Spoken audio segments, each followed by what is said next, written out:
YCP హయాంలో SC corporation నిధులను దారి మళ్లించడంపై Madiga corporation chairman doctor Undavalli Sridevi మండిపడ్డారు. కూటమి అధికారంలోకి వచ్చిన తర్వాత ఎస్సీ కార్పొరేషన్కు 340 కోట్లు నిధులు మంజూరు చేసినట్లు తెలిపారు. మాజీ ముఖ్యమంత్రి జగన్మోహన్ రెడ్డి ఎస్సీ కార్పొరేషన్ను 3 ముక్కలు చేసి దళితులను మోసం చేశారని ఆరోపించారు. మాదిగల అభ్యున్నతి కోసం కూటమి ప్రభుత్వం పనిచేస్తోందంటున్న ఉండవల్లి శ్రీదేవితో మా ప్రతినిధి Pramod Kiran face to face. కూటమి ప్రభుత్వం అధికారంలోకి వచ్చిన తర్వాత దళితులకు సంబంధించినటువంటి పథకాలు కావచ్చు, ప్రతి ఒక్కటి కూడా సంక్షేమ పథకాలు పూర్తిగా నేరుగా దళితులకి అందజేస్తున్నటువంటి పరిస్థితి. అయితే దీనికి సంబంధించి మనతో మాట్లాడడానికి మాదిగ కార్పొరేషన్ చైర్మన్ ఉండవల్లి శ్రీదేవి మనతో ఉన్నారు. మేడం, చెప్పండి, దళితులకు సంబంధించి గతంలో గడిచిన 5 సంవత్సరాలు కూడా ఎన్నో అక్రమాలు, వాళ్ళకి కావాల్సినటువంటి నిధులు కూడా దారి మళ్లించారు. ఈ కూటమి ప్రభుత్వంలో అందించాల్సినటువంటి నిధులు ఎలా వారికి అందజేసే ప్రయత్నాలు చేస్తున్నారు? మీరు గత ప్రభుత్వం అన్నారు దళితులకి పథకాలు పక్కన పెట్టండి, నవరత్నాలతో నవమోసాలు చేయటం, అంతేకాకుండా దళితులకి నా ఎస్సీ, నా బీసీ, నా మైనారిటీ అనుకుంటూ నేను మేనమామని చెప్పుకొని దళితులకి మేనమామగా ఎప్పుడుగా లేడండి. ఎప్పుడైతే దళితుల్ని కొల్లబొల్చారో, దళితుల్ని ఎప్పుడైతే డోర్ డెలివరీ చేశారో అలాంటి వాళ్ళనే ఆయనకి మేనమామగా ఉన్నాడు, వాళ్ళకి అండగా ఉన్నాడు. 420 బ్యాచెస్నే పక్కన పెట్టుకుని తిరిగాడు.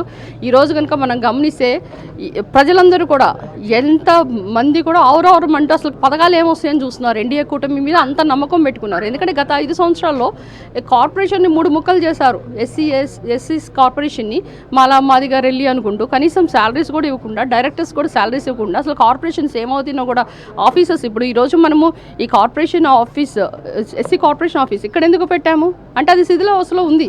సో ఆ విధంగా ఉన్న పరిస్థితి. గత 5 సంవత్సరాలు వాళ్ళకి ఒక్క పని కూడా లేదు. ఇక్కడ ఉన్న ఈడీస్ కూడా చెప్తున్నారు, అందరూ చెప్తున్నారు అసలు ఎవరు ఒకళ్ళు కూడా చిన్న ఒక పథకం లేదు కదా అడగడానికి.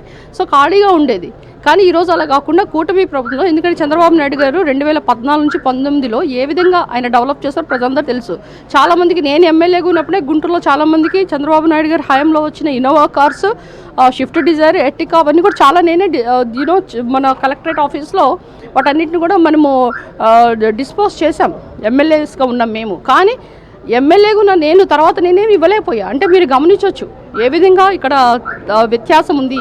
యూ కెన్ సీ నాడు నేడు అనేది ఎలా ఉంటుందో, గతంలో అలా ఉంది, ఇప్పుడు ఎలా ఉంది. చంద్రబాబు నాయుడు గారు హయం అంటేనే ప్రజలు, ఎస్సీస్ అందరూ కూడా, ఎస్పెషలీ మాదిగలు అంటేనే తెలుగుదేశం. సో తెలుగుదేశం పార్టీని వీళ్ళందరూ కూడా ఎంతో కష్టపడి గెలిపించుకున్నారు. ఎందుకంటే ఈ పథకాలు లేక, పని లేక చాలామంది యువత, చాలామంది ఎక్కడెక్కడో తెలంగాణ పోయి పనులు చేస్తున్న దాఖలు ఉన్నది. ఈరోజు అలా కాకుండా మనం గుంటూరే కనుక మనం గమనిస్తే ఇప్పుడు గుంటూరులో కూడా షాపింగ్ కాంప్లెక్సెస్ ఉన్నాయి. ఆ గుంటూరులో 118 ఉన్నాయి. తర్వాత పల్నాడులో ఆల్మోస్ట్ 181 ఉంది. ఈ టోటల్గా వీటికి చాలా శిథిలావస్థలో ఉన్నాయి. వాటన్నిటి కూడా రెనోవేట్ చేయడానికి గుంటూరుకి 40 లక్షల పైన, తర్వాత పల్నాడుకి 80 లక్షల పైన, ఆల్మోస్ట్ 1,20,00,000తో మనం రెనోవేట్ చేస్తున్నాం. ఇప్పుడు మనము బీఆర్ స్టేడియంకి వెళ్ళబోతున్నాం. అక్కడ కూడా ఆల్మోస్ట్ 20 షాపులు ఉన్నాయి. ఆ షాపులు అనేవి షాపులకు లేవు, అంత కొలాప్స్ స్టేజ్లో ఉంది, శిథిలావస్థలో ఉన్నాయి. సో అలాంటి వాటి చోట మనం వెళ్ళి మరి వాటిని రెనోవేట్ చేస్తూ ఏదైనా కాంప్లెక్స్ కట్టి అక్కడ ఎస్సీస్కే ఫస్ట్ ఫ్లోర్, సెకండ్ ఫ్లోర్ అట్లా ఇవ్వటమా, లేకపోతే ఏదైనా మనము P4 పద్ధతిలో వెళ్ళిపోయి మరి అక్కడ ఏదైనా బ్యూటిఫుల్గా ఒక బిల్డింగ్ మనం కన్స్ట్రక్ట్ చేయడమో మనం చూసాం.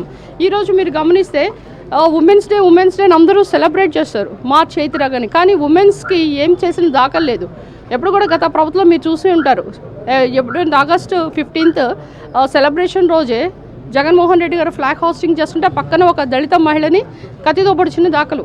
అలాంటి వాళ్ళు ఆయన కరకట్ట దగ్గరలేని ఎంతోమంది మానభంగాలు అయితే అసలు తెలుసుకోలేని పరిస్థితి. ఆ ప్యాలెస్ నుంచి బయటకు వచ్చిన దాఖలు లేదు. వైఎస్ఆర్ కాంగ్రెస్ పార్టీలో ఉన్నటువంటి దళిత నాయకులు కావచ్చు, వైసీపీ ప్రభుత్వంలో దళితులకు మేము చాలా రుణాలు కూడా మంజూరు చేశామని చెప్పేసి కూడా కొన్ని ప్రచారాలు అయితే చేసుకున్నారు. దీన్ని అంటే ఈ యొక్క ఇప్పుడు మీ కార్పొరేషన్లో ఎటువంటి నిధులు దారి మళ్లించారు, వీటిపై ఒక విచారణ జరిపించే అవకాశం అయితే ఉందా? విచారణ జరిపించడం పక్కన పెట్టిన వాళ్ళు ఏం చేస్తే కదండి విచారణ జరిపించాలి. వాళ్ళు ఏం చేయలేదు. ఓన్లీ సంక్షేమం అంటే సంక్షేమం ఒకటే కుదరదు. ఎప్పుడైనా కానీ పక్షికి ఒక రెక్క ఉంటే ఎగుతుందా, రెండో రెక్క కూడా ఉండాలని స్వామి వివేకానంద స్వామి చెప్పారు. కనుక సంక్షేమంతో పాటు అభివృద్ధి కూడా ఉండాలి.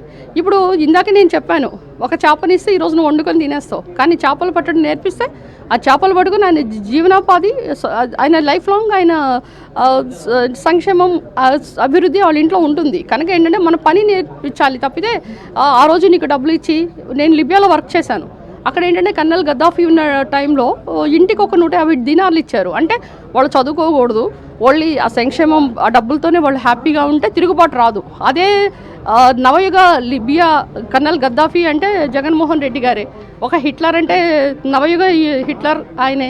సో అంత డిక్టేటర్, ఇది ఇట్లా చేయాలి అంత తప్పితే ప్రజల మాట వినే పరిస్థితే లేదు. దళితులకి ఎవరిని కూడా నోరు అంటే మెదిపి క్వశ్చన్ చేసే అధికారమే లేని పరిస్థితి. అందుకే చాలామంది ఇప్పుడు వైసీపీ ఎమ్మెల్సీలు ఉన్నారు, ఎంతమంది ఈరోజు రిజైన్ చేస్తున్నారు. మొన్న మర్రి రాజశేఖర్ గారు చేశారు కదా, ఆయన ఎంత విధేయత ఉన్నవాడు, 15 సంవత్సరాలు ఉన్నాడు. మరి నాలాంటి వైసీపీ ఎమ్మెల్యే ఎందుకు వచ్చింది తెలుగుదేశంకి అంటే అక్కడ అసలు గౌరవం అనేది లేదు. నియంత పాలన అనేది ఎప్పుడు కూడా జరగదు. హిట్లర్ ఏమయ్యాడు మీకు తెలుసు. దళితులకి మేనమామ అని చెప్పుకున్నటువంటి జగన్మోహన్ రెడ్డి ఎస్సీ వర్గీకరణ బిల్లుకు సంబంధించి ఎందుకు వ్యతిరేకిస్తున్నారు? దీని మీద వైఎస్ఆర్ కాంగ్రెస్ పార్టీ నాయకులు కావచ్చు, దళిత నాయకులు కావచ్చు, ఎందుకని దీని మీద మాట్లాడలేకపోతున్నారు? ఎందుకు మాట్లాడలేదంటే ఎస్సీ వర్గీకరణ బిల్లు సుప్రీంకోర్టులో ఉన్నప్పుడు ఒక లాయర్ని పెట్టి వాదించాలి. జగన్మోహన్ రెడ్డి గారు లాయర్నే పెట్టలేదు, అంటే వర్గీకరణని పక్కన పెట్టేశాడు. ఎందుకంటే ఆయనకి ఎప్పుడు కూడా కులాల కుంపట్లో పాలిటిక్స్ చేసి ఓట్లు దండుకోవాలని, అంటే ఎస్సీస్ని ఓట్ బ్యాంక్గానే వాడుకున్నారు తప్పితే ఎస్సీస్కి ఏమీ చేసింది లేదు. కనుక ఈ ఓట్ బ్యాంక్ ఎక్కడ చెదురుద్ది? ఇప్పుడు మాలలు సపోర్ట్ చేస్తే వాళ్ళు ఏమైనా తిరగబడతారేమో, మాదిగలు అలా కాకుండా అసమానత లేకుండా అందరికీ చేయండి బాబు అని చంద్రబాబు నాయుడు గారు చెప్తున్నారు. ఇప్పుడు ఒక కులాన్ని మనం ఎంకరేజ్ చేయట్లేదండి. ఇప్పుడు మాదిగా ఉన్నారు, రెల్లి కులాలు ఉన్నారు. సో వీళ్ళందరిలో కూడా ఇప్పుడు చాలామంది మా ఎస్సీస్లో కూడా చాలామంది డెవలప్డ్ ఉంటారు. ఇప్పుడు నేను చెప్తుంది అదే, పథకాలన్నీ వాళ్ళకే వెళ్తే ఎట్లా? మరి డౌన్ టు డేను ఊరిలో ఉన్న వాళ్ళు ఐఏఎస్లు ఎప్పుడు అవుతారు, డాక్టర్స్ ఎప్పుడు అవుతారు? ఇప్పుడు ఈ వర్గీకరణ వల్ల 6.5% అంటే మాదిగలు కంపల్సరీగా అవకాశం వస్తుంది. కనుక ఎస్సీస్ జనరలైజ్డ్ చేయకుండా రెల్లి కులాలని ఇంకా వెనుకబడిన వాళ్ళకు కూడా 1% ఉంది కదా. బుడగ జింగాల వాళ్ళని ఈరోజు ఎస్సీలో చేర్పించాం కదా. ఇవన్నీ కూడా మేము డిమాండ్ చేసి అసలు ఈ బుడగ జింగాల వాళ్ళని ఎవరు ఓసీగా ఇస్తారు? ఓసీ చేసిన ఘనత జగన్మోహన్ రెడ్డిది. ఎక్కడో పాపం వాళ్ళు ఏదో హరికథలు చెప్పుకొని, నేను మొన్న రాజోళ్ళు వెళ్ళినప్పుడు వాళ్ళు వచ్చి వాళ్ళని ఒక్కొక్కరిని చూసి నాకు చాలా ఇల్లు ఓసీలు ఏంటి అనిపించింది. So there very poor people, ఏదో హరికథలు ఊర్లు వెంబట తిరుగుతూ వాళ్ళ కథలు చెప్పుకునే వాళ్ళని ఓసీగా ఇస్తే వాళ్ళకి ఏం పథకాలు రావాలి, ఎలా చదవాలి? సో అదే అసమానత అనేది. ఈ అసమానతని నిర్మూలించడానికి ఏబిసిడి వర్గీకరణ వచ్చింది. ఏబిసిడి వర్గీకరణకి ఆద్యుడు చంద్రబాబు నాయుడు గారని ఈరోజు మీ అందరూ కూడా గంటాపదంగా చెప్తున్నాం. ఇది పూర్తిగా చూసుకుంటే ఏదైతే దళితులకు సంబంధించి అసమానతలు కూడా తొలగించడానికి కూటమి ప్రభుత్వం ప్రయత్నిస్తుంది. ఈ నేపథ్యంలో ఇటు మాదిగ కులస్తులకు కావచ్చు, రెల్లి కులస్తులకు కావచ్చు ప్రత్యేక పథకాలు ఏర్పాటు చేసి అనేక నిధులు కూడా మంజూరు చేశామని చెప్పేసి ఆ vice chairman doctor Undavalli Sridevi తెలుపుతున్నారు. కెమెరామెన్ షణ్ముఖతో ప్రమోద్ కిరణ్, సిటీ 24/7 గుంటూరు.